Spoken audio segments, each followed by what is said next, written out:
Hello. Hello बच्चों, कैसे हो आप? ठीक। आज के क्लास करेंगे चैप्टर में का सबसे, कई लोगों के मायने में ऐसा लगता है कि सबसे वो टफ चैप्टर है, लेकिन मेरा मानना है कि कोई चैप्टर अपने आप टफ नहीं। बस बात ये है कि पढ़ने वाला लाइन से समझे।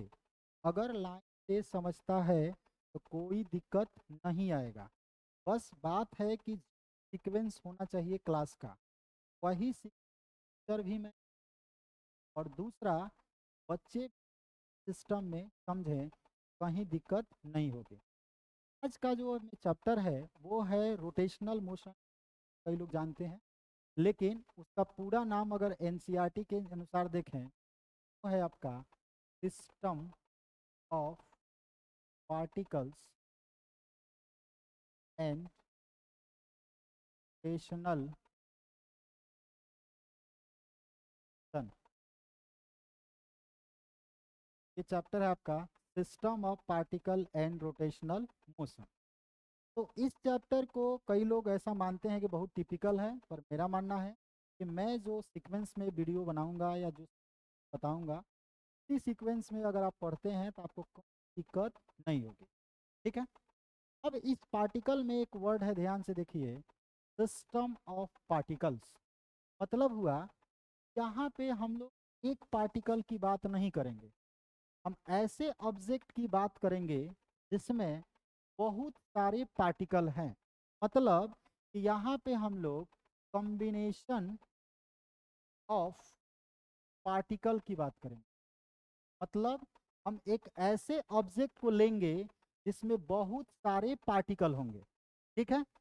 और कई लोगों का मानना है कि ऐसे जो भी बॉडी होते हैं जिनके पास बहुत सारे पार्टिकल हैं, तो कई लोगों का मानना है से रिजिड बॉडी बोला जाए। ठीक है। अब रिजिड बॉडी बोला जाए, इसी वजह से इसी चैप्टर का नाम कई लोगों के मायने में रिजिड बॉडी डायनेमिक हैं। क्या बोलते हैं? Rigid body dynamics. अब ये रिजिड बॉडी डायनेमिक्स क्यों बोलते हैं? तो रिजिड बॉडी डायनेमिक्स बोलने के पीछे का जो रीज़न है वो ये है, यहाँ जो भी बात होगी वो केवल किस बॉडी के बारे में होगी? रिजिड बॉडी के बारे में। अब आपके भी दिमाग में बात आएगी कि रिजिड बॉडी की क्या है। तो इस रिजिड बॉडी की बात करें तो ये रिजिड बॉडी एक तरह की सॉलिड बॉडी होती है। क्या होती है? सॉलिड बॉडी होती है। जी सर, ठीक है, समझ गए कि ये सॉलिड बॉडी है। अब इस सॉलिड बॉडी इस तरह का होता है जिसमें अगर बोले separation between particles particles the body does not change during the, अगर किसी भी सॉलिड बॉडी में अगर उसका मोशन हो रहा है और उसके पार्टिकल के बीच का सेपरेशन नहीं चेंज हो रहा है, तो हम बोलेंगे कि वो पार्टिकल कैसा हो गया? रिजिड बॉडी हो गया। पार्टिकल क्या होगा? Rigid body. अब एक वर्ड है डायनेमिक्स। तो वास्तव में यहाँ केवल डायनेमिक्स नहीं पढ़ते हैं, हम लोग डायनेमिक्स के साथ साथ काइनेमेटिक्स पे भी बात करते हैं। लेकिन ज़्यादा बात डायनेमिक्स पे होती है, इसलिए ज़्यादातर लोग इस चैप्टर का नाम रखते हैं रिजिड बॉडी डायनेमिक्स। लेकिन इस चैप्टर के डायनेमिक्स का मतलब कि रिजिड बॉडी के मोशन का कॉज पढ़ेंगे। और वो भी कौन सा मोशन? तो वो मोशन है आपका रोटेशनल मोशन। ये मोशन भी कौन सा है? Rotational motion. अब रोटेशनल मोशन का हम लोग इसमें कॉज पढ़ते हैं, इसीलिए इसको कई लोग कहते हैं रिजिड बॉडी डायनेमिक्स। लेकिन मेरा मानना है कि इसमें केवल डायनेमिक्स नहीं पढ़ना है, इसमें आपको रिजिड बॉडी का काइनेमेटिक्स भी पढ़ना है, रिजिड बॉडी का मोशन भी पढ़ना है, और दूसरा कॉज ऑफ मोशन भी पढ़ना है। तो हम ऐसा करेंगे कि इस क्लास को ऐसे बनाएंगे कि हम मान के चलते हैं कि आप कुछ नहीं जानते हैं। तो जितने भी टर्म हमको इस चैप्टर में ज़रूरत होंगे उन सभी टर्म को हम पहले समझाएंगे और तब बात आगे बढ़ेगी। जैसे अगर हम रिजिड बॉडी के यहाँ डेफिनेशन लिए तो मान लेते हैं कि एक मेरा बॉडी है, ये मेरा क्या है, बॉडी है। इस बॉडी में दो पार्टिकल है, एक ए है और एक क्या है, बी है। ये बॉडी मस्त एकदम मूव कर रहा है या रोटेट कर रहा है, ये कुछ भी करे करे या रोटेट करे, मतलब सीधे चले या घूमते हुए चले, ये कोई मतलब नहीं है।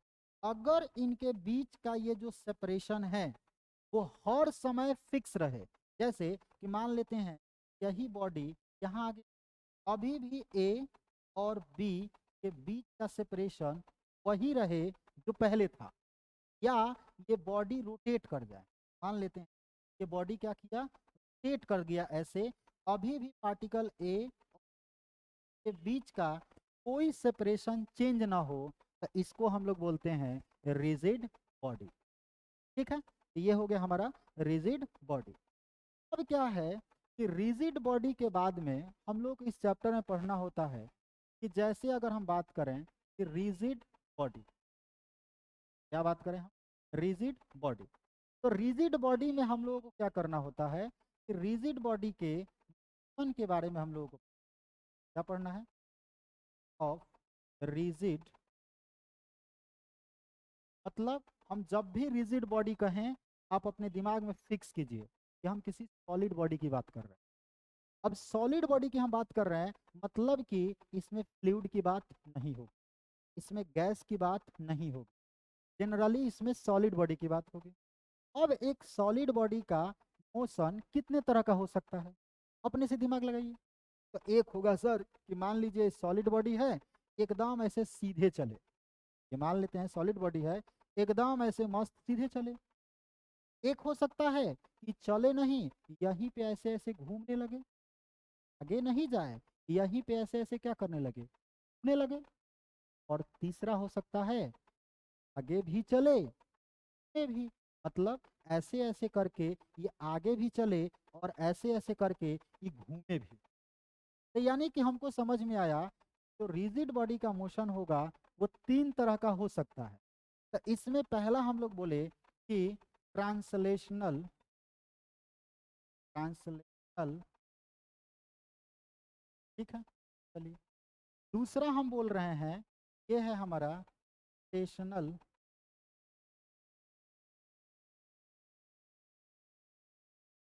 तीसरा हम कह रहे हैं इसमें ट्रांसलेशन भी हो, रोटेशन भी हो, और तब ऑब्जेक्ट क्या करे अपने, क्या हो, ट्रांसलेशनल मोशन हो या रोटेशनल मोशन हो या ट्रांसलेशनल प्लस रोटेशनल मोशन हो, ये तीन तरह का मोशन हो सकता है। अब रही बात कि ट्रांसलेशनल मोशन में हम बोले कि जो भी बॉडी है, जैसे मान लेते हैं कि एक मेरा बॉडी हो, ठीक है, इसका एक पार्टिकल ए हो गया, एक पार्टिकल बी हो गया। अगर ये बॉडी ट्रांसलेशनल मोशन कर रहा है, अगर ये बॉडी ट्रांसलेशनल मोशन कर रहा है, तो ये जो पार्टिकल होंगे ये particle moves in straight line, ये क्या करेंगे, मूव करेंगे किस में, स्ट्रेट लाइन में मूव करेंगे।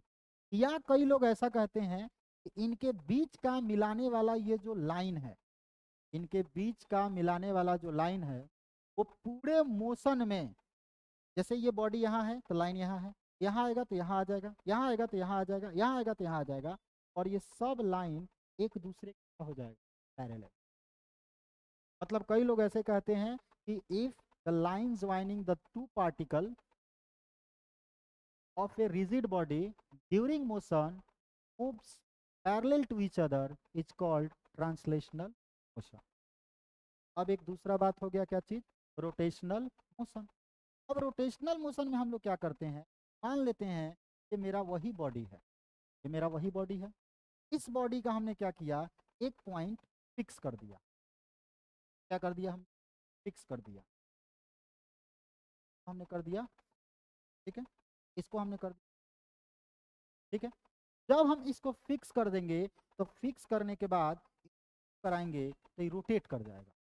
इसे फोर्स देंगे तो एक्चुअल में फोर्स नहीं देते हैं, एक्चुअल में हम लोग इसको टॉर्क देते हैं। तो जैसे इसको ऐसे टॉर्क देंगे, हल्का सा जर्क करेंगे, ये फटाक से ऐसे घूम जाएगा, यानी कि घूम जाएगा ऐसे। तो जब ये घूम गया ऐसे तो देखिए तो इसके जो पार्टिकल हैं, जैसे मान लेते हैं ए है, ये क्या है, बी है, तो ये जो भी पार्टिकल हैं ये किस पाथ में घूमने लगेंगे सर जी, सर्कुलर पाथ में। ये कैसे घूमने लगेंगे, सर्कुलर पाथ में घूम। और बाकी यहाँ पे क्या होगा, तो यहाँ पे होगा बॉडी का कोई पॉइंट फिक्स नहीं होगा। क्या होगा कि बॉडी आगे भी चलेगा और घूमेगा भी, मतलब रोटेट भी होगा, आगे भी चलेगा। तो इसको हम लोग बोलते हैं ट्रांसलेशनल। कई जगह पे इसको हम लोग जानते हैं, कहते हैं रिंग।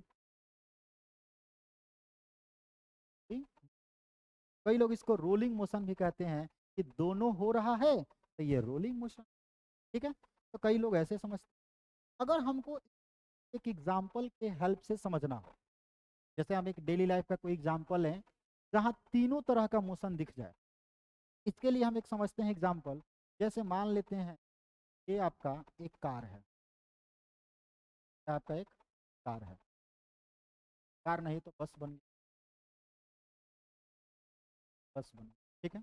ये कोई एक आपका कार है ऐसे, ठीक है। ये इसके क्या व्हील है,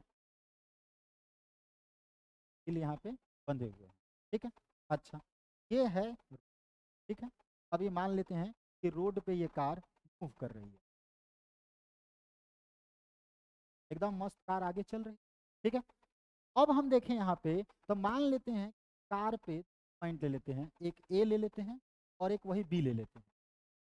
अब अगर आप यहाँ बाहर खड़े हैं एकदम मस्त, आप भी सोच रहे हैं कि बस में कोई है अपना मेरे से दूर जा रहा है, तो मान लेते हैं कि इसमें आप बस में देख रहे हैं तो ये पार्टिकल है ए और बी। मान लेते हैं दो लोग ही हैं, अनिल और बबलू हैं, ये दोनों लोग बस में जा रहे हैं। तो अगर बस आगे चलेगा तो ये देखिएगा कि अनिल और बबलू दोनों का पाथ जो होगा वो स्ट्रेट लाइन में होगा।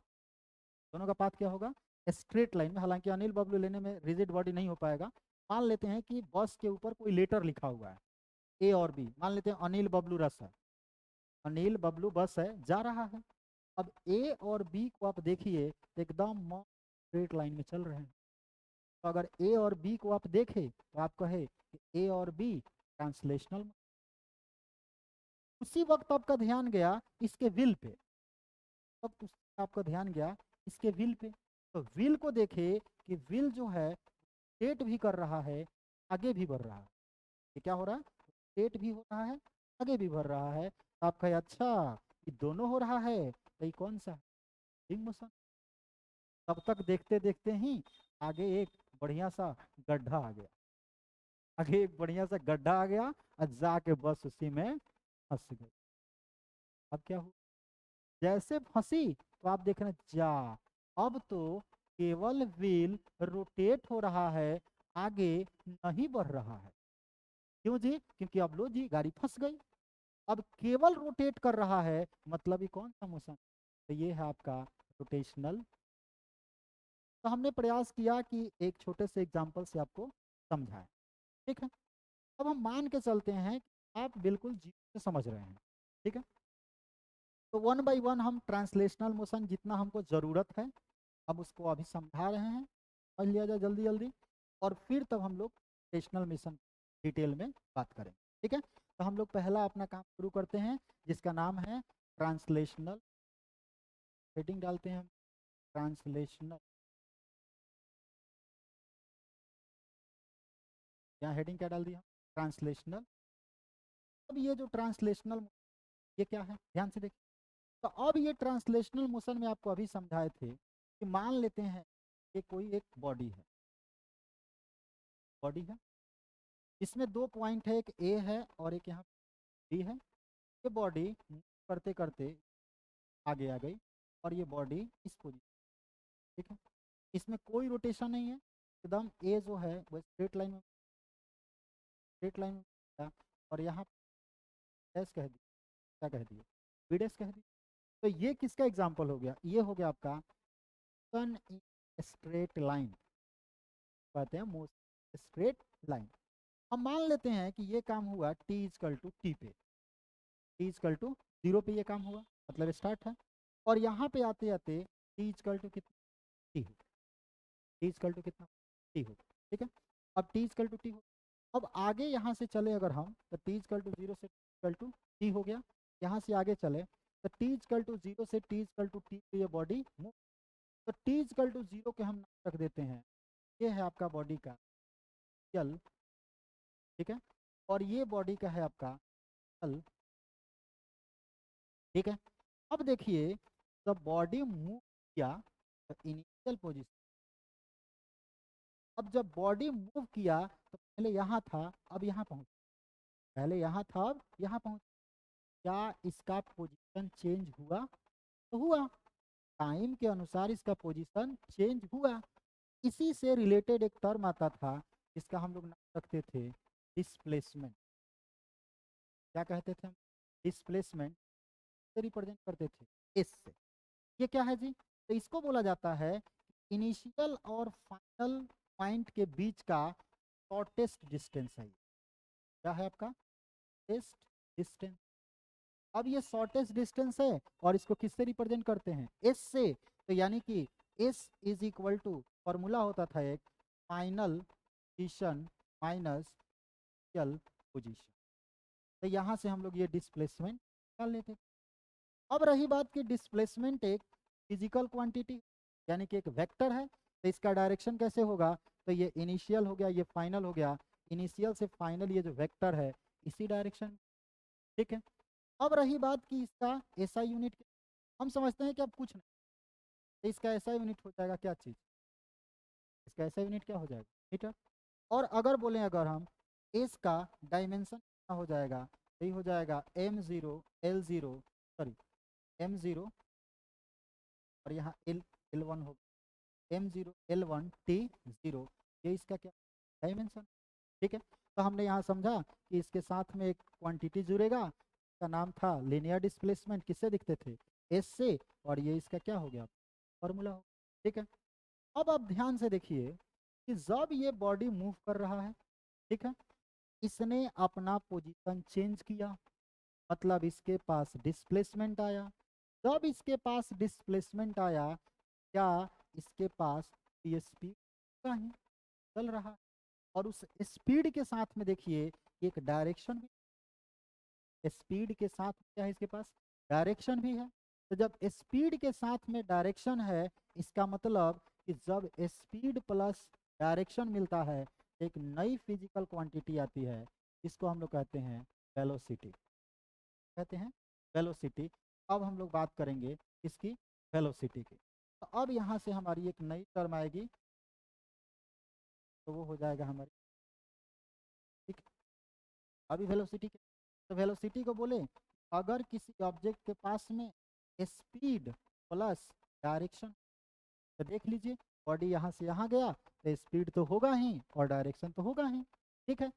अब रही बात कि इसका डेफिनेशन सर क्या होता है, तो इसको बोलते हैं rate of change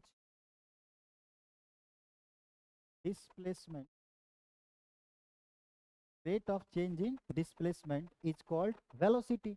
It is represented by v is equal to rate ds on, ये हो गया हमारा प्यारा सा वेलोसिटी का फॉर्मूला।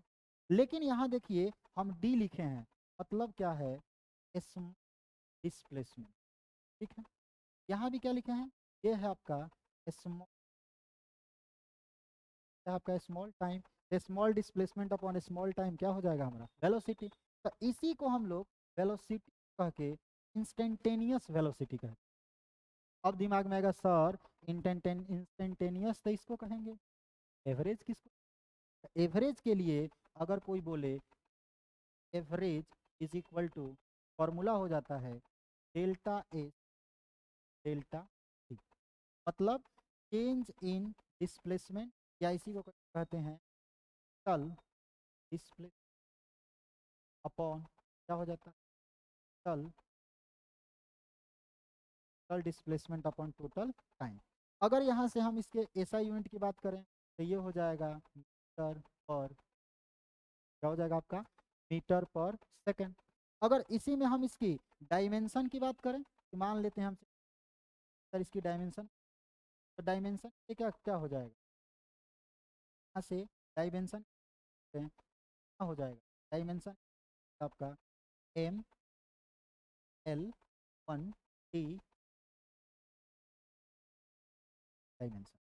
ठीक है, तो ये हो गया एक क्वांटिटी आई जिसका नाम होगा वेलोसिटी, कि हम आगे ही सब फॉर्मूला यूज करेंगे।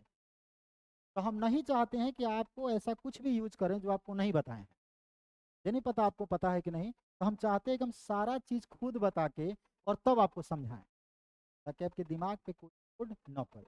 बस मेरे साथ लगे रहिए, हम लास्ट में 2 क्वेश्चन कराएंगे, एक जेई में आया हुआ और एक नीट का आज के क्लास से। आज हम पढ़ाएंगे उसी टॉपिक पे 2 क्वेश्चन कराएंगे, एक जेई में आया हुआ और एक नीट में आया हुआ। तो लास्ट तक देखिए, एकदम एक क्वेश्चन कराएंगे और बहुत ईजी क्वेश्चन आया है, आपको एकदम समझ में आ जाए। ठीक है, तो यहाँ से हमने एक टर्म समझ लिया वेलोसिटी। अब चलते हैं हम दूसरे टर्म की तरफ, देखते हैं वो कौन सा टर्म होगा। ध्यान से देखिए, अब देखिए कि हमने देखा कि चलिए भाई, ये जो बॉडी था आगे की तरफ चल रहा था, तो इसके पास एक वेलोसिटी, ठीक है। हम थोड़ी देर के लिए मान लेते हैं कि जो इसकी वेलोसिटी है वो वेलोसिटी या तो बढ़ रही है नहीं तो घट रही है, कांस्टेंट नहीं है। वेलोसिटी बढ़ रही है नहीं तो घट रही है, कांस्टेंट नहीं है, क्योंकि यहाँ वेलोसिटी का डायरेक्शन तो फिक्स है कि या तो इधर होगा नहीं तो इधर होगा। यहाँ तो देखने में इधरे है, तो वेलोसिटी का डायरेक्शन तो चेंज नहीं हो रहा, लेकिन मैग्नीट्यूड चेंज हो सकता है। क्या मैग्नीट्यूड चेंज होगा टाइम के साथ, क्वांटिटी आएगी, आती है, उसी का नाम है लीनियर एक्सेलरेशन, या कई लोग उसको सिंपल एक्सेलरेशन कहते हैं। क्या कई जगह मिलेगा आपको लीनियर एक्सेलरेशन, लीनियर एक्सेलरेशन। अब ये लीनियर एक्सेलरेशन क्या है ध्यान से समझ, ठीक है, हम लोग लीनियर एक्सेलरेशन क्या है ध्यान से समझेंगे। तो लीनियर एक्सेलरेशन के लिए बोला जाता है कि लीनियर एक्सेलरेशन क्या है, तो इसको सिंपली कहते हैं कि रेट ऑफ चेंज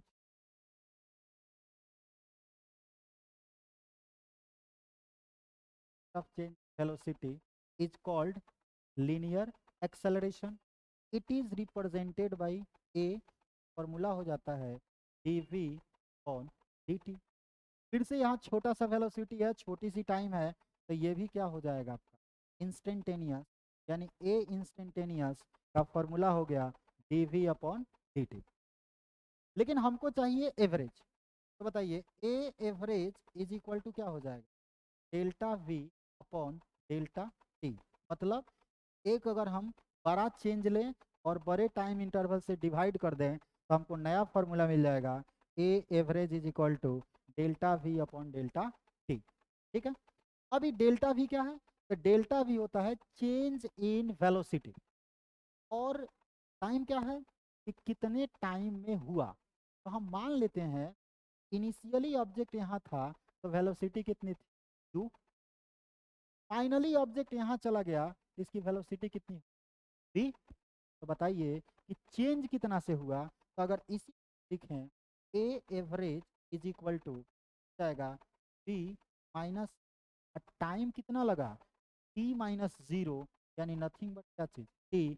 एक बहुत ही इंपॉर्टेंट ये फॉर्मूला आया, a average is equal to v minus u upon T, जहाँ v है फाइनल वेलोसिटी, u है इनिशियल वेलोसिटी, और t है आपका टाइम।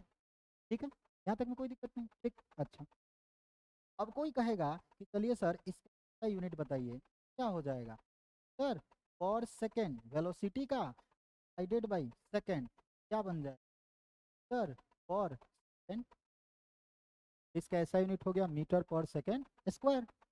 अब कोई कहे कि नहीं सर हमको इसका क्या बताइए, तो डायमेंशन, क्या दिक्कत है, बना लेंगे हम लोग एम एल 1 टी। अब ये डायमेंशन बस आपको कंप्रोमाइज़ करना पड़ेगा क्योंकि ये थोड़ा बेसिक है, नहीं बता सकता, इसीलिए M0 L1 T माइनस तो ये क्या हो गया हमारा, इसका प्रॉपर डायमेंशन हो गया। रही बात की एक्सेलरेशन एक वेक्टर फिजिकल क्वांटिटी है, तो सर इसका डायरेक्शन क्या, तो ध्यान से देखिए, अगर यहाँ से u से v जाने में वेलोसिटी बढ़े तब तो एक्सेलरेशन इधर ही होगा। अगर यहाँ वेलोसिटी ज़्यादा हो और यहाँ कम हो जाए, एक्सेलरेशन का डायरेक्शन अपोजिट। ठीक है, तो ये हो गया हमारा एक्सेलरेशन का डायरेक्शन, और ये एक्सेलरेशन का कुछ फॉर्मूला, और ये एक्सेलरेशन का क्या हो गया। ठीक है, अगर इतनी बात आपको समझ में आ गई, कोई दिक्कत नहीं, मैं इतना ही बात को आगे जाके फिर से, इससे ज़्यादा हम आगे यूज नहीं करेंगे। अगर इतना आपको समझ में आ रहा है तो फिर कोई दिक्कत की बात नहीं है। ठीक है, तो ये था हमारा ट्रांसलेशनल इमोशन के अबाउट नॉलेज, जानकारी थी तो आपको जानना जरूर। अब आता है हम जिसके लिए पढ़ने आए हैं, वो है हमारा रोटेशनल।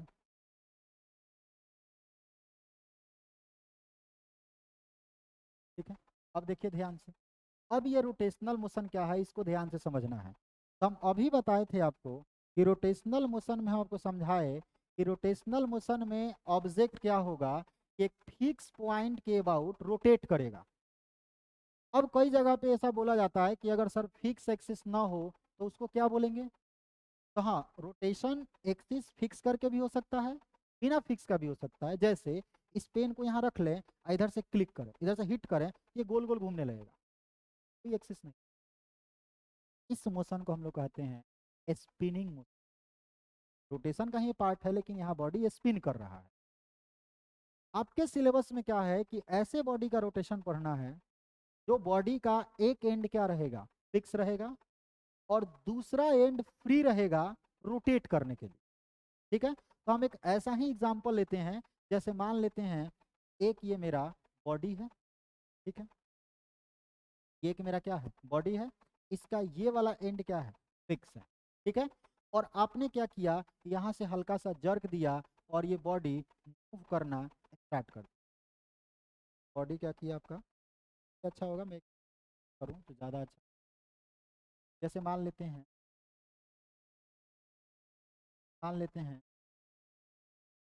ठीक है, और यहाँ से ये मान लेते हैं फिक्स पॉइंट हो गया, यहाँ एक बॉडी हो। ठीक है, ये बॉडी हो गया। अब ये बॉडी है तो इस बॉडी के हम दो पॉइंट लेते हैं, एक को लेते हैं। ठीक है, अब जब हम इसको ऐसे हिट करेंगे तो ये मूव करते करते कभी यहाँ आ जाए,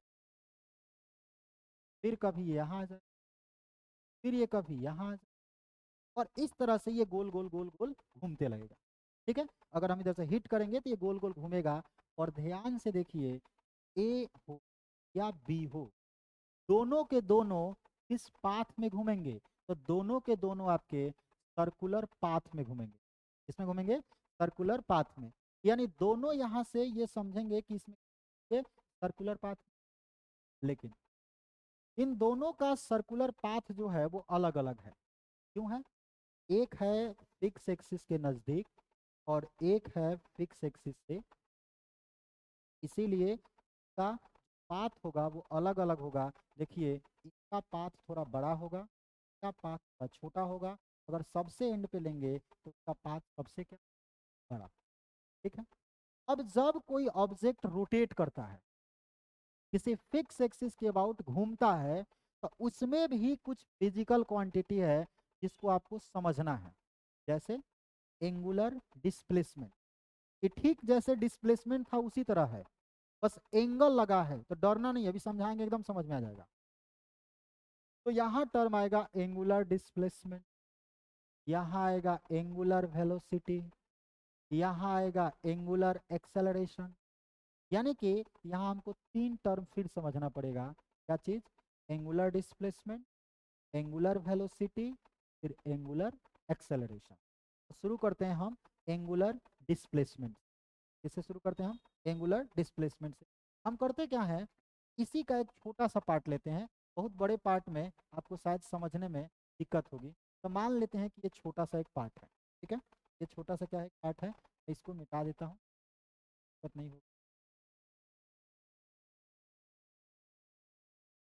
ठीक है, अब मान लेते हैं ये बॉडी है। ठीक है, और ये बॉडी में पॉइंट ले लेते हैं, कोई भी पॉइंट ले लेते हैं, जैसे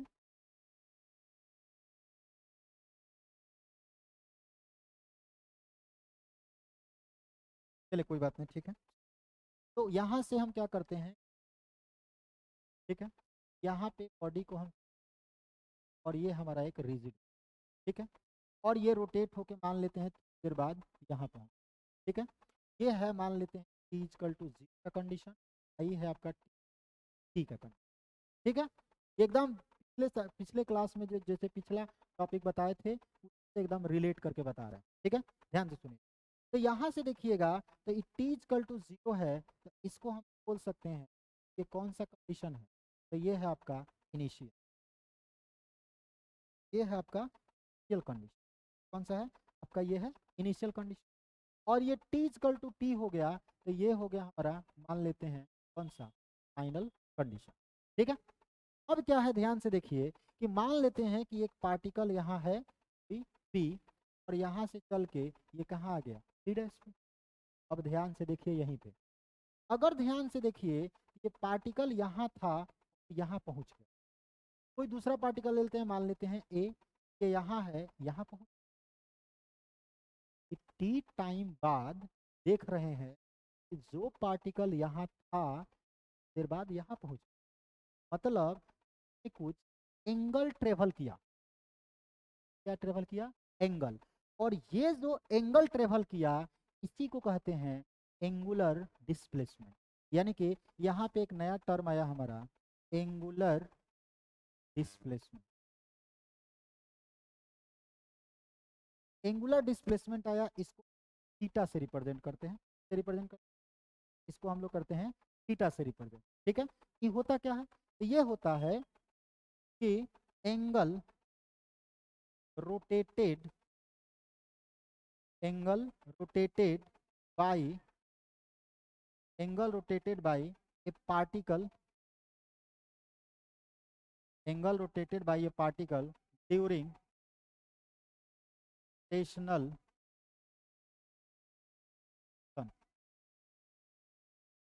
रोटेशनल मोशन, ठीक है। और इसको हम लोग किससे रिप्रेजेंट करते हैं, थीटा से, किससे रिप्रेजेंट करते हैं, थीटा से।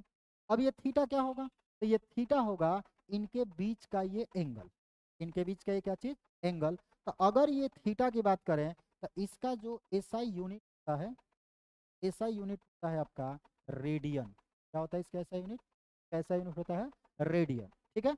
अच्छा, ये थीटा के बारे में बोला जाए कि थीटा क्या है, तो थीटा का अगर डायमेंशन बात करें तो ये डायमेंशनलेस फिजिकल क्वांटिटी होता है, यानी इसका डायमेंशन m0 l0 t0, इसका डायमेंशन क्या, m0 l0 t0, यानी ये डायमेंशनलेस फिजिकल क्वांटिटी होती है।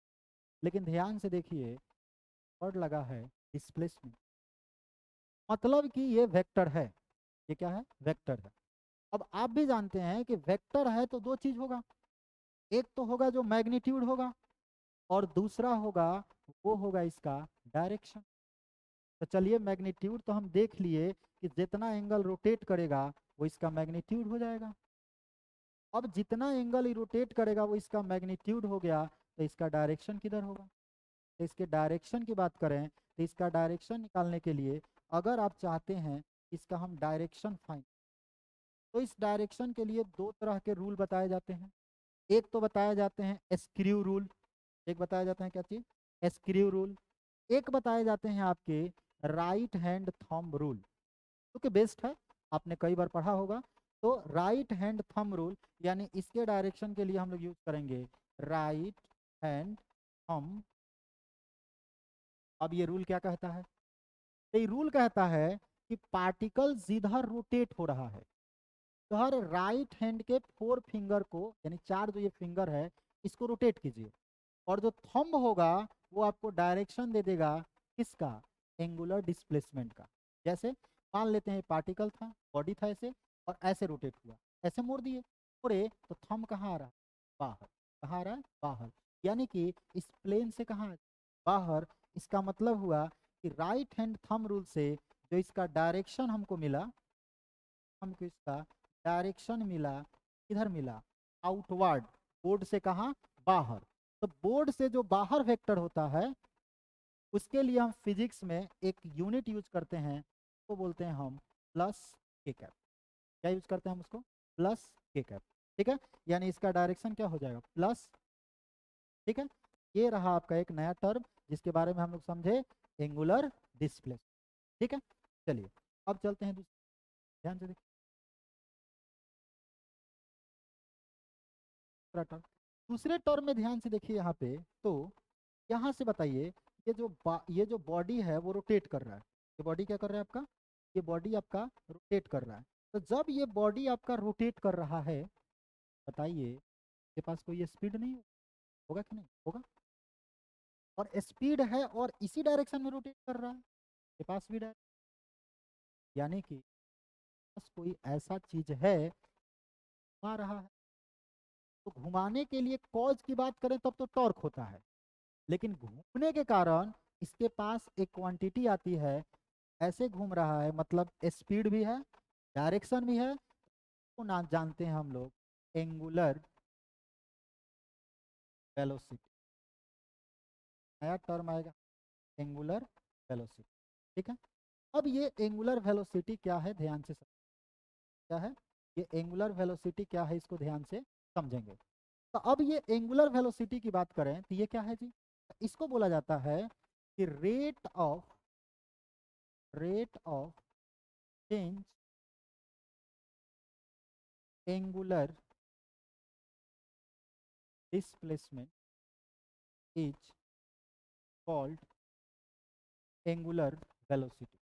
ठीक है, और इसको हम लोग ओमेगा से रिप्रेजेंट करते हैं, और ये होता है formula rate of change in angular displacement upon time. यानी कि डिस्प्लेसमेंट को थीटा लिखे थे और टाइम को टी लिखते हैं। अब फिर से देखिए ये क्या है, बहुत स्मॉल, एंगुलर डिस्प्लेसमेंट बहुत क्या है, स्मॉल है, टाइम भी बहुत क्या है, स्मॉल है। इसीलिए इसको हम लोग मेगा इंस्टेंटेनियस बोलते हैं। क्या बोलते हैं हम लोग इसको? मेगा इंस्टेंटेनियस, यानी इंस्टेंटेनियस एंगुलर वेलोसिटी। ठीक है, अब अगर कोई कहे कि सर हमको मेगा एवरेज निकालना है, दिक्कत नहीं है, क्या दिक्कत है? एवरेज में हम लोग ज़्यादा ज़्यादा की बात करते हैं, तो कर लीजिए। यहाँ देख लीजिए sir, displacement upon total time, यही बन जाएगा आपका एवरेज एंगुलर वेलोसिटी। ठीक है, ये बन जाएगा हमारा एवरेज एंगुलर वेलोसिटी। अब ये हो गया हमारा एवरेज एंगुलर। ठीक है, अब रही बात कि ये जो है एंगुलर वेलोसिटी है, तो इसमें भी फिर से क्या लगा हुआ है, वेलोसिटी। मतलब ये भी पक्का वेक्टर के ही क्वालिटी से आता हो, वेक्टर के ही खानदान से आता। तो जब वेक्टर के खानदान से आता है तो इसके पास भी मैग्नीट्यूड का एंड क्या होगा, डायरेक्शन। ध्यान से देखिए, यहाँ मैग्नीट्यूड तो निकल गया, डायरेक्शन। ठीक है, तो डायरेक्शन के लिए हम लोग क्या, तो पहले हम इसका थोड़ा यूनिट देख लेते हैं। बोलिए, इसका अगर एसआई यूनिट की बात करें तो एसआई यूनिट क्या हो जाएगा? एसआई यूनिट में पर हो जाएगा रेडियन, जाएगा सेकेंड, तो यही हो जाएगा रेडियन पर, रेडियन में यहाँ से हो जाएगा हमारा रेडियन पर सेकेंड। ठीक है, अब कोई बोले हमसे कि ओमेगा का डायमेंशन, तो क्या हो जाएगा? तो ये हो जाएगा m0 L0 t-। ठीक है, m0 L0 t-। यहाँ पे एक बहुत अच्छा लोग क्वेश्चन पूछते हैं कि एक ऐसी फिजिकल क्वांटिटी बताइए जिसका डायमेंशन एंगुलर वेलोसिटी जैसा हो। तो इसके लिए आता है आपका कौन आता है? फ्रीक्वेंसी। फ्रीक्वेंसी एक ऐसी फिजिकल क्वांटिटी है जिसका डायमेंशन एंगुलर वेलोसिटी जैसा होता है। ठीक है, तो ये डिटेल हो गया इसका एसआई यूनिट और डायमेंशन। अब रही बात कि इसका सर डायरेक्शन निकालना था ना, डायरेक्शन के बारे में बताइए। चलिए देखा डायरेक्शन के, अब डायरेक्शन के बारे में बोला जाता है कि इसको भी हम लोग राइट हैंड थंब रूल से निकाल सकते हैं। इसको भी हम लोग राइट हैंड थंब रूल से निकाल सकते हैं। कैसे निकालेंगे? तो राइट हैंड थंब रूल से इसको निकालने के लिए वही काम फिर करेंगे। क्या करेंगे? ये भी डायरेक्शन निकलेगा राइट हैंड थंब, निकलेगा राइट हैंड थंब रूल। कैसे निकलेगा? तो हम लोग फिर से अपने और फिंगर को बॉडी पे रखेंगे, इधर रोटेट हो रहा है उधर मोड़ देंगे, और तब जो थंब होगा वही डायरेक्शन किसका बता देगा, एंगुलर वेलोसिटी का। और यहाँ पे अगर देखें एंगुलर वेलोसिटी का जो डायरेक्शन आएगा भी आपका आएगा प्लस, क्या आएगा, प्लस के कैप। देख लीजिए ऐसे हो गया, ऐसे कहा, ठीक है। तो यहाँ भी इसका डायरेक्शन क्या, प्लस, ठीक है। तो ये हो गई हमारी दो क्वांटिटी। अब चलते हैं हम लोग तीसरी क्वांटिटी। ध्यान से देखिए, ध्यान से देखा जाए तो जब ये बॉडी रोटेट हो रहा है, जब ये बॉडी क्या कर रहा है, रोटेट हो रहा है, ऐसा तो बात नहीं है कि इसका स्पीड कांस्टेंट होगा। का जो एंगुलर स्पीड है या एंगुलर वेलोसिटी है वो जरूरी तो नहीं है कि कांस्टेंट हो, तो वेरिएबल हो सकता है। तो हम मान के चलते हैं कि इसकी एंगुलर वेलोसिटी चेंज हो रही है। तो अब इसकी जब एंगुलर वेलोसिटी चेंज होगी, तो एंगुलर वेलोसिटी चेंज होने की वजह से इसके पास एक एक्सेलरेशन आता है, जिस एक्सेलरेशन का नाम है एंगुलर एक्सेलरेशन। का नाम क्या, एंगुलर एक्सेलरेशन। और इसको किससे लिखते हैं, अल्फा से लिखते हैं, अल्फा से, ठीक है। अब रही बात की क्या है, तो इसको हम लोग बोलते हैं, इसको हम लोग बोलते हैं rate of change in angular velocity. rate of change in angular velocity is called angular acceleration, is called angular acceleration। यानी कि अल्फा इज इक्वल टू हो गया D mega upon D T, क्योंकि रेट देखना है किसका, एंगुलर वेलोसिटी का time के रिस्पेक्ट में। तो ये हो गया हमारा एंगुलर एक्सेलरेशन। अच्छा जी, अब इस एंगुलर एक्सेलरेशन में बात करें कि ये तो हो गया एंगुलर एक्सेलरेशन कौन सा, तो ये हो गया आपका एंगुलर एक्सेलरेशन, हो गया आपका सिंपली एंगुलर एक्सेलरेशन के लिए क्या हो गया, angular acceleration alpha is equal to D omega upon D T. Angular acceleration alpha is equal to D omega upon D T हो, ठीक है। अब यहाँ से अगर बात करें कि हमको चाहिए अल्फा एवरेज, हमको क्या चाहिए आप, अल्फा एवरेज। तो अल्फा एवरेज के लिए क्या होगा, change in angular velocity upon change in time, ठीक है। जब बड़ा लेवल पे बात करेंगे तो यही क्या बन जाएगा, एवरेज। अगर हम बात करें कि इसका यूनिट क्या होगा, पर देख लीजिए रेडियन पर सेकेंड अपॉन सेकेंड, तो यहाँ से क्या बन जाएगा रेडियन पर सेकेंड, ठीक है। अब रही बात कि अल्फा का सर डायमेंशन, डायमेंशन तो डायमेंशन सिंपल है, क्या हो जाएगा जी, जाएगा m0 l0 t माइनस, ठीक है। तो ये हो गया हमारा एंगुलर एक्सेलरेशन डायमेंशन। अगर इस एवरेज को देखें तो ये है चेंज इन एंगुलर वेलोसिटी। अब जैसे हम लोग लीनियर में देखे थे कि इनिशियल को u लिखे थे, फाइनल को v लिखे थे जब वेलोसिटी था, तो एंगुलर वेलोसिटी में भी इनिशियल को हम लोग ओमेगा नॉट लिखते हैं, क्या लिखते हैं हम लोग, ओमेगा नॉट लिखते हैं, और फाइनल को हम लोग क्या लिखते हैं, ओमेगा लिखते हैं। अगर उस तरह से रिलेट करें तो यहाँ भी अल्फा एवरेज का एक फॉर्मूला बन जाएगा, क्या चीज, ओमेगा माइनस का नॉट अपॉन टी, क्योंकि ये भी क्या हो गया, ये हो गया आपका final minus initial upon T, यानी कि change in velocity upon time. तो इस तरह से हो गया हमारा एंगुलर एक्सेलरेशन, ये क्या हो गया हमारा एंगुलर एक्सेलरेशन, ठीक है। तो यहाँ से हम लोग समझे कि एंगुलर एक्सेलरेशन का फॉर्मूला क्या होगा, एंगुलर एक्सेलरेशन का यूनिट क्या होगा। अच्छा, अब रही बात इसका मेन है डायरेक्शन समझना, ठीक, समझते हैं। देखिए इसका डायरेक्शन, ऐसे इसका भी डायरेक्शन जो होता है वो राइट हैंड थंब रूल से हम निकाल सकते हैं। इसका भी डायरेक्शन देखें तो हम राइट हैंड थंब रूल से निकाल सकते हैं, लेकिन ज़्यादा बेस्ट होता है कि मान लेते हैं कि ये जो अल्फा है वो ओमेगा पे डिपेंड कर रहा है, अल्फा जो है वो ओमेगा पे डिपेंड कर रहा है।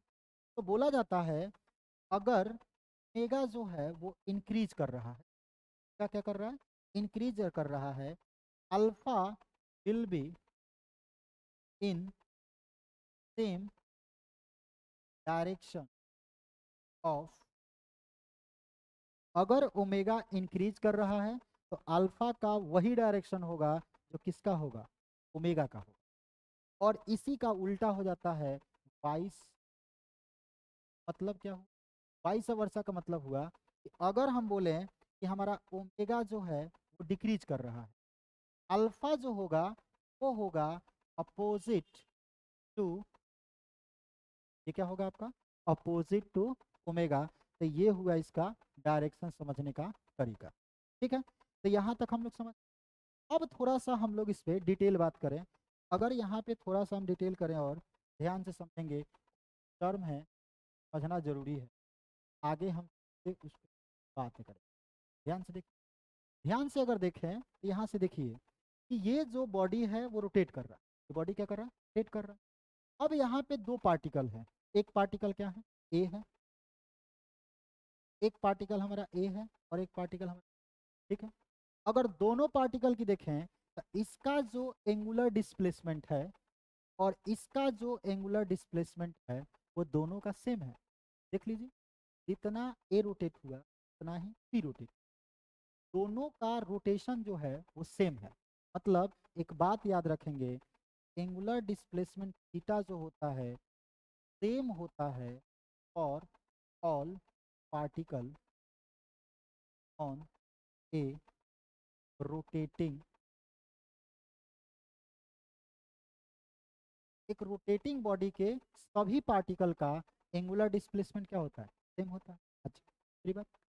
अब देखिए कि जितना एंगल ही रोटेट किया उतना ही ये भी किया। अब जब दोनों सेम एंगल रोटेट किए और देख लीजिए के लिए टाइम भी क्या लगा है, सेम। तो जब टाइम सेम लगा, एंगल सेम रोटेट किए, मतलब इनकी एंगुलर वेलोसिटी जो है वो भी क्या होगी, सेम होगी। यहाँ से एक और बात लिखेंगे, ओमेगा भी होगा का सेम होगा सभी पार्टिकल का, किसके लिए, रोटेटिंग बॉडी के लिए। ठीक है। अच्छा, उसके बाद देखिए अल्फा, अल्फा जो है यानी एंगुलर एक्सेलरेशन जो है वो भी तो डिपेंड करता है ओमेगा पे। और जब ओमेगा ही सबका सेम है तो अल्फा भी सभी पार्टिकल का क्या होगा, आपका सेम होगा। अगर बॉडी क्या कर रहा है, रोटेट कर रहा है, एकदम दिमाग में बैठा लीजिए कि कोई बॉडी रोटेट करेगा तो तीन चीज सभी पार्टिकल का सेम होगा। कौन, theta omega alpha, theta omega alpha, ये तीनों का क्या होगा, सेम होगा। ठीक है, ये थोड़ी सी बात थी जो आपको जानना जरूरी है। ठीक है, अब समझते हैं थोड़ा सा और इसका डिटेल ध्यान से सके।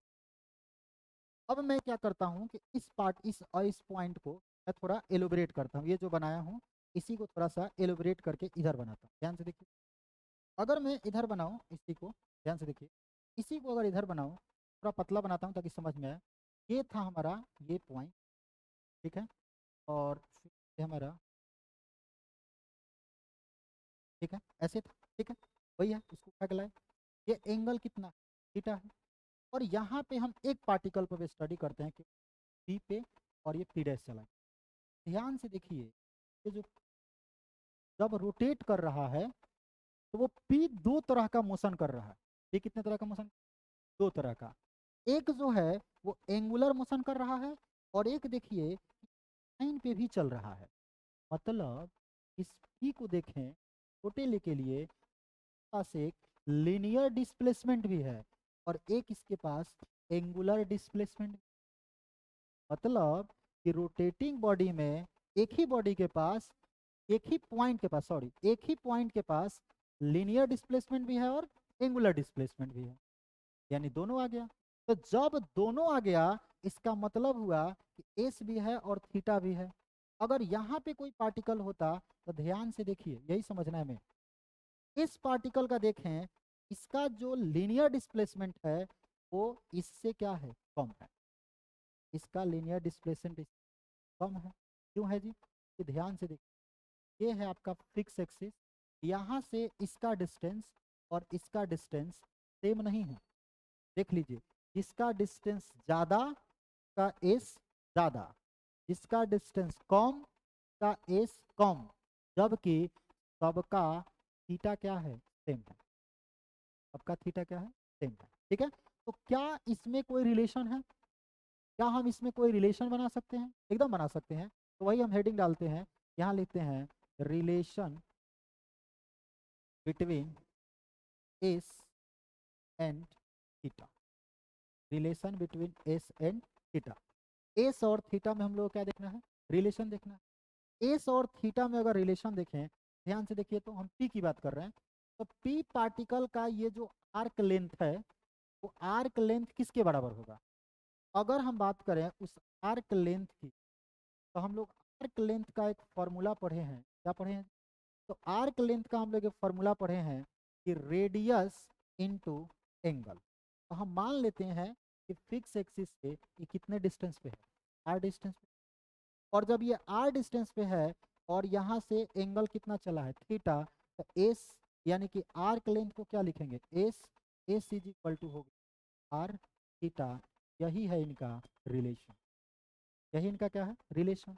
क्या ये रिलेशन वही बात बोल रहा है जो हम लोग समझे थे, तो ध्यान से देखिए, तो थीटा आपका क्या है, कांस्टेंट है, थीटा तो सभी पार्टिकल का सेम है।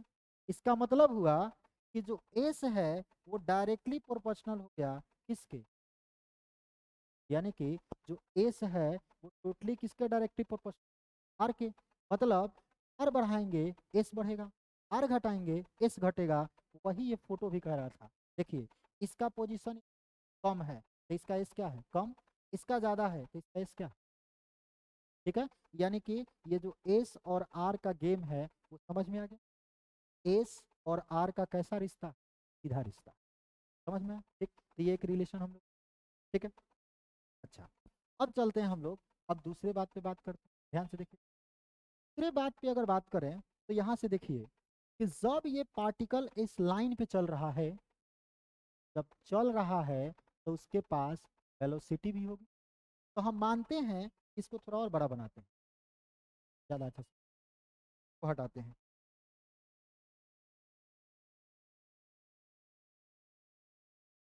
चलिए यहाँ पे हम बड़ा सा तरह का,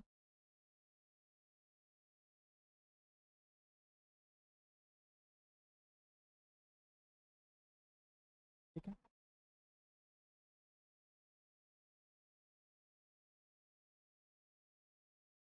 ऐसे हो गया, ठीक है। और ये हमारा पॉइंट था कौन सा, पी, पी डैश, ये इसका आर्क लेंथ था। तो ध्यान से देखिए कि जब पार्टिकल ऐसे चलेगा तो इसके पास एक वेलोसिटी होगी, यानी कि एक लीनियर वेलोसिटी होगी जिसका वैल्यू कितना होगा, v है, ठीक। अच्छा, ये कुछ एंगल में चल रहा है तो इसका वैल्यू हम कितना ले लेते हैं, थीटा, ठीक है। अब जब एंगल में चल रहा है, t इजकल टू 0 पे यहाँ है, t इजकल टू t पे यहाँ आ गया, इसका मतलब कि इसका कुछ ना कुछ तो वेलोसिटी है।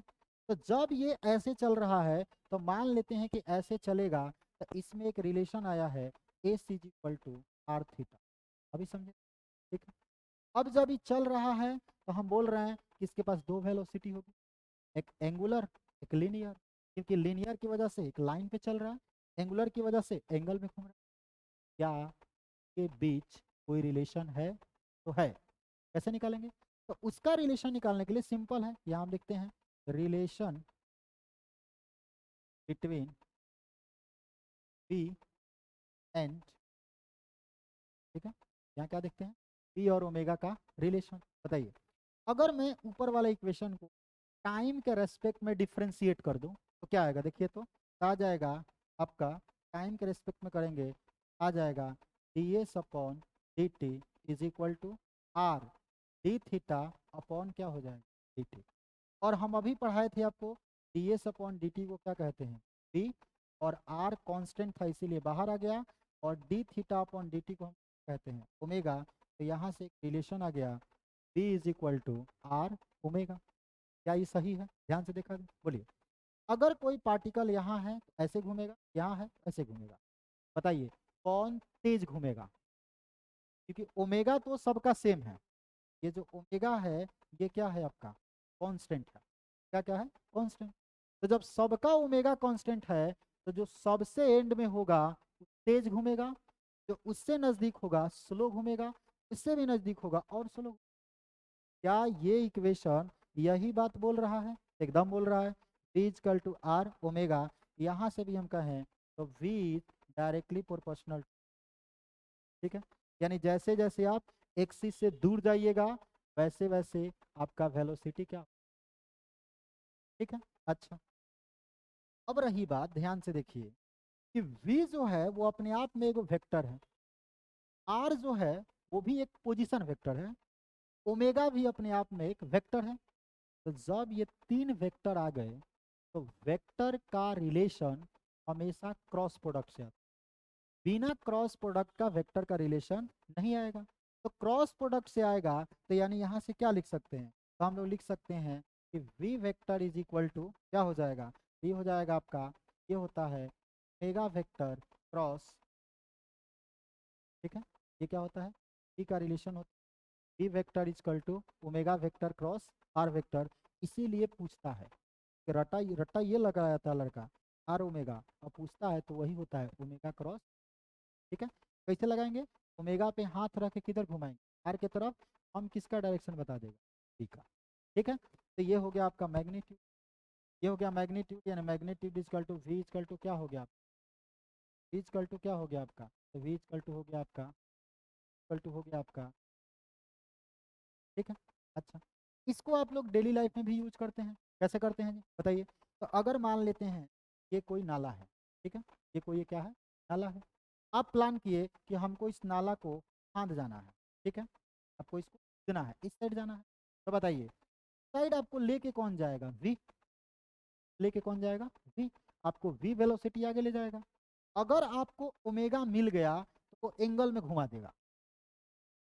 आप क्या चाहते हैं कि मेरा वी ज्यादा हो लेकिन ओमेगा कम हो, वी ज्यादा हो लेकिन ओमेगा कम हो, तो उसके लिए क्या करना पड़ेगा, ओमेगा कम हो वी ज्यादा हो, तो यानी आपको आर को क्या करना पड़ेगा, बढ़ाना पड़ेगा।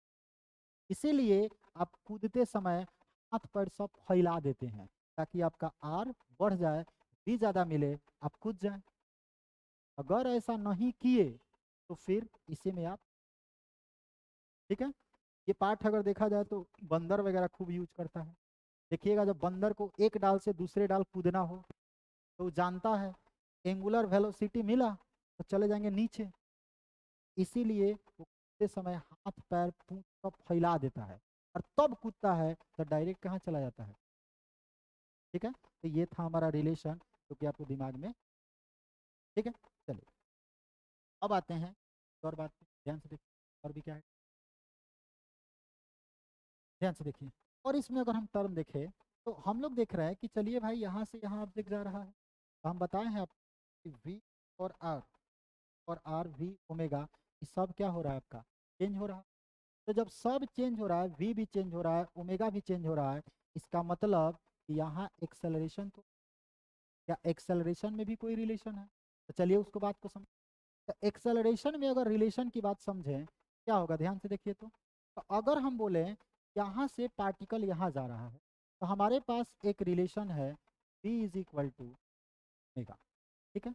हम मान के चलते हैं कि ओमेगा कांस्टेंट नहीं है, मान के चलते हैं ओमेगा मेरा कांस्टेंट नहीं, ओमेगा बदल रहा है, और आपको पता है कि ओमेगा बदलेगा तो भी बदलेगा, यानी एक्सेलरेशन हो रहा है, ठीक है। तो एक्सेलरेशन हो रहा है, तो अगर मैं चाहूँ कि हमको चाहिए भाई कि रिलेशन बिटवीन लीनियर एक्सेलरेशन या इसी को कई लोग कहते हैं टेंजेंशियल एक्सेलरेशन एंड क्या चीज़, एंगुलर एक्सेलरेशन अल्फा, क्या होगा रिलेशन। तो रिलेशन के लिए हम क्या करते हैं, इसको दोनों तरफ टाइम से डिफ्रेंशिएट कर देते हैं।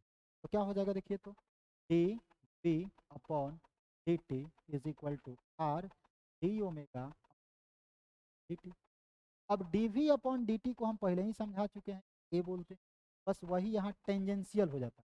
क्यों टेंजेंशियल होता है, क्योंकि इसी के डायरेक्शन में होता है, टेंजेंट होता है, इसीलिए ए टी हो गया। A T is equal to R D omega upon D D T को क्या लिखेंगे, अल्फा, यानी कि ए टी इजकल टू एक फार्मूला मिला हमको आर अल्फा, ठीक। अब बताइए कि A T is equal to R alpha में भी आर है वो पोजीशन वेक्टर, ठीक है। पोजीशन वेक्टर कैसे करेंगे देखिए ध्यान से, तो यहाँ से ऐसे मिला देंगे तो यही हो गया हमारा, जैसे हम पहले भी समझाए थे आपको, b is equal to omega cross R, ऐसे ही था, ये आर वेक्टर था, फिक्स पॉइंट से, फिक्स एक्सिस से पॉइंट को मिलाएगा उसी को हम लोग क्या कहेंगे, आर कहेंगे। ठीक है, तो यहाँ से हमको क्या आ गया कि हमको आ गया A T is equal to R alpha. अब रही बात कि इसको भी सर वेक्टर फॉर्म में लिखिए, क्या लिखेंगे, इसको अगर वेक्टर फॉर्म में लिखें तो ये होता है आपका, ये होता है A T vector is equal to होता है आपका, A T vector is equal to होता है अल्फा क्रॉस, ठीक है, क्या होता है आपका अल्फा क्रॉस, ठीक है, ये होता है इसका क्रॉस प्रोडक्ट। अब ध्यान से सोच के बताइए, क्या 80 कभी ज़ीरो हो सकता है, क्या 80 कभी ज़ीरो हो सकता है अगर बॉडी रोटेट करे, अगर बॉडी रोटेट करे तो क्या 80 ज़ीरो हो सकता है, एकदम हो सकता है। कब, तो देखिए ध्यान से, 80 कब होगा, व्हेन ओमेगा, जब ओमेगा क्या हो जाए कांस्टेंट, या कहें तो जब V T is equal to क्या, यानी कि टेंजेंशियल वेलोसिटी क्या हो जाए कांस्टेंट। और आपको अभी बताए थे कि v इज इक्वल टू क्या होता है आर ओमेगा। तो बताइए, जब ओमेगा कांस्टेंट होगा, ओमेगा नहीं चेंज होगा, तो क्या आर चेंज होगा, नहीं होगा, तो v ऑटोमेटिक कांस्टेंट, ठीक है, तो कांस्टेंट हो जाएगा, इसीलिए इसीलिए दिक्कत हो जाएगा। ठीक है, तो यहाँ से यहाँ क्या हो जाएगा, कांस्टेंट हो जाएगा, कांस्टेंट हो जाएगा।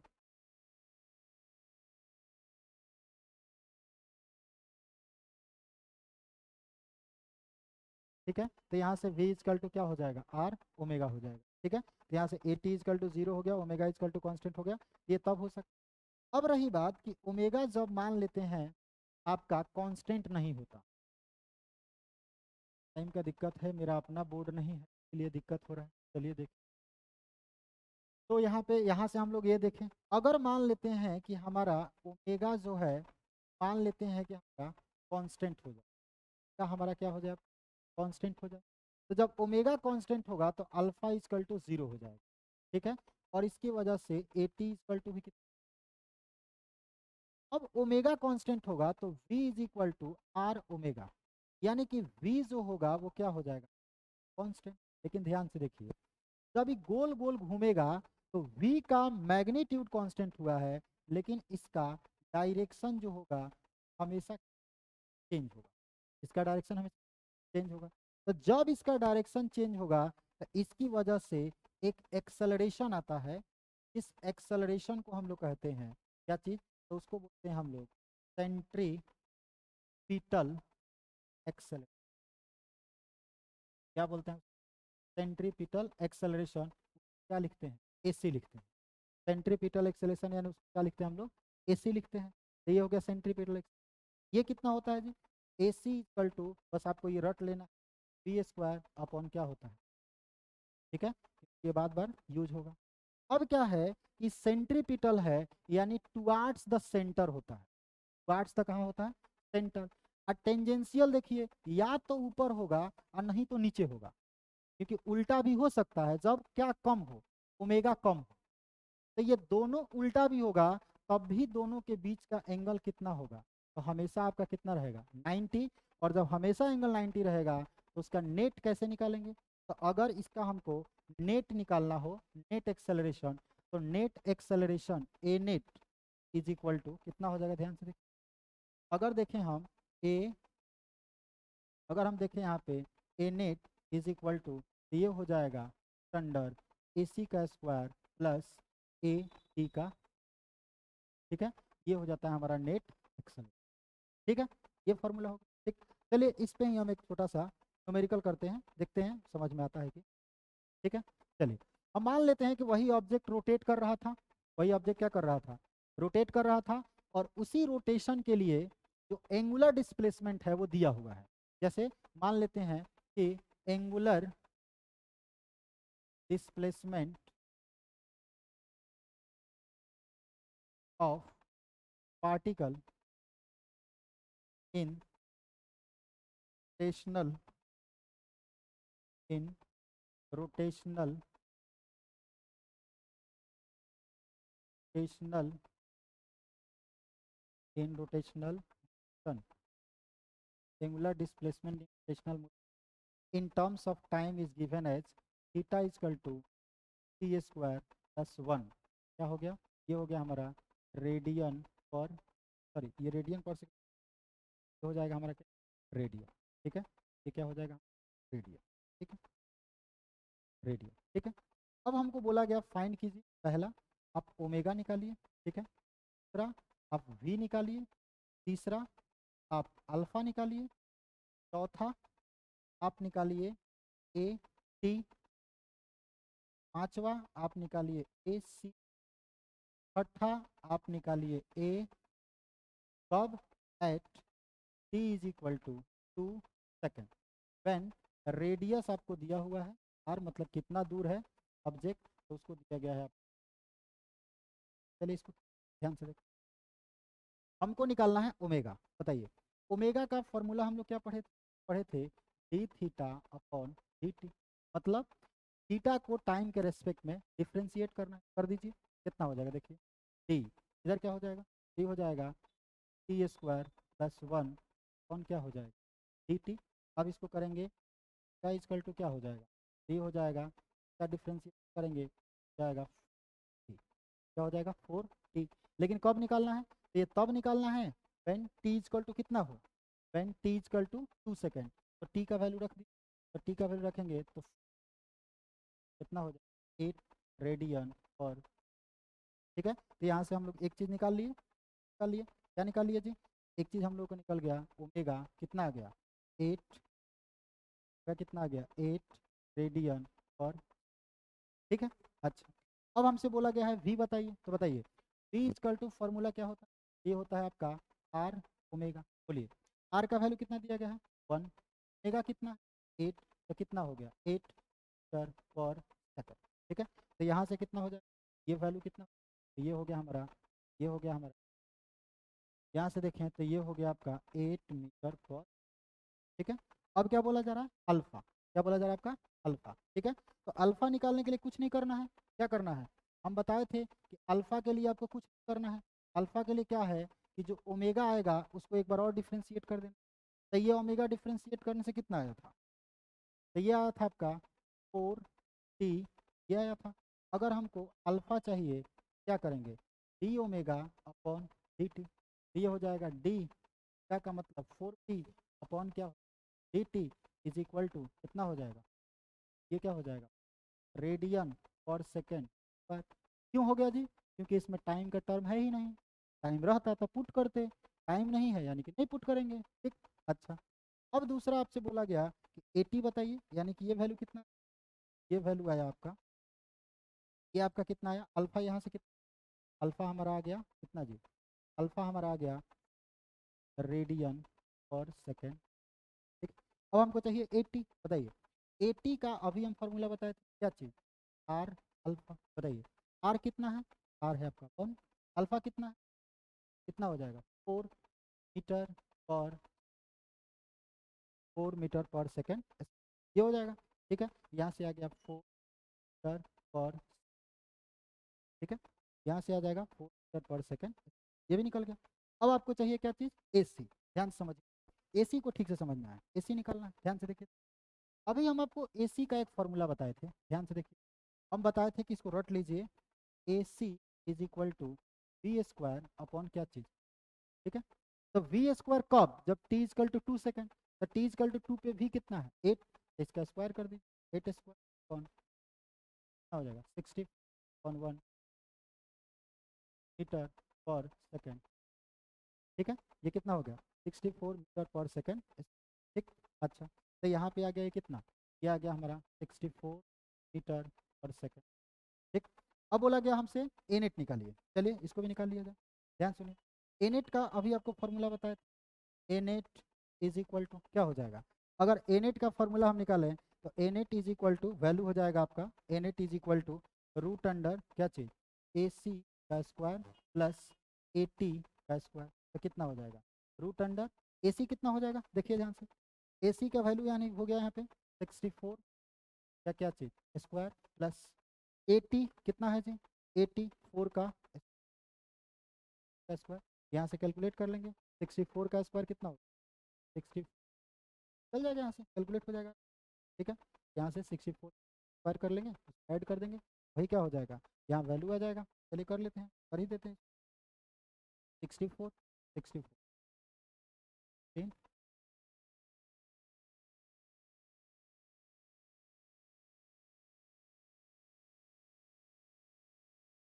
60 कैरी 1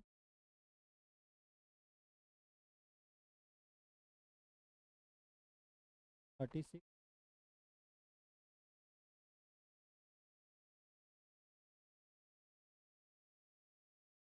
जाएगा हमारा अंडर प्लस 64, बाकी सॉरी 64 यहाँ से कितना 60, ठीक है। ये जो भी वैल्यू आएगा वो किस में आ जाएगा, मीटर पर सेकेंड, ठीक है।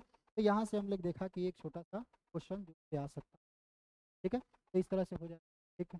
चलिए, ठीक, ठीक है। तो अब हम अब अगले दिन हम बताएंगे इसके आगे, जैसे इसका क्या रिलेशन है लीनियर वेलोसिटी, फिर इसमें इक्वेशन ऑफ मोशन कैसे आते हैं। तो इक्वेशन ऑफ मोशन वाला पार्ट यहाँ छूट गया, क्योंकि उसी पे जेई और नीट ने रखा है। तो अगर करना हो तो हम लोग कर सकते हैं, ठीक है। चलिए, ठीक, ठीक है। तो मिलते हैं अगले दिन, तक के लिए।